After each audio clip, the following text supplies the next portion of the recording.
Hemetak hau bortize bortxatu bat eta paraboloide bat sortzen ari da, bai?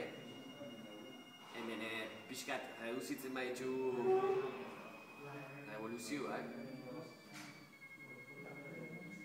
Orain paraboloidearen ertza ari da ikutzen ondua eta ez da ondo ikusten erpina, paraboloidearen erpina, baina pixkat murrizten badegu biraketa ikusiko da hobeto. Kontua da hori, frogatu behar dezuela hau paraboloide bat dala, eta horretarako hemen daukazue neurgailu bat, bai?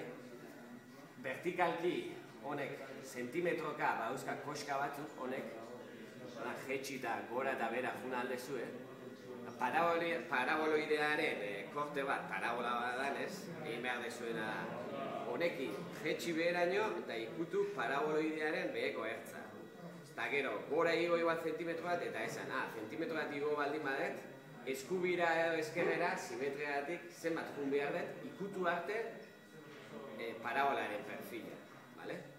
Hola, hiruzpalau puntu hartu, anota hau, eta gero 3-4 puntu horiek parabola baten ekuazioarekin bat egiten da dela frogatu.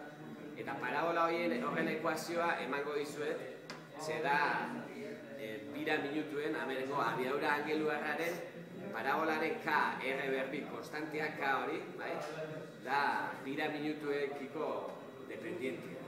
Hori frogatuko dugu, sartu hori parabolaren kurbak bat egin beharko du puntu horiekin, da zuek ikusi alde zue, hau mogitzen, orduan hau da, gero honek ere zehatzago mikrometro bat, eta hori zuei ez hautitu zue horrekin. Ez do nahi zehaztasun alemana, bakarrik ikustia, konprobatzia kurbakin bat egiten dut.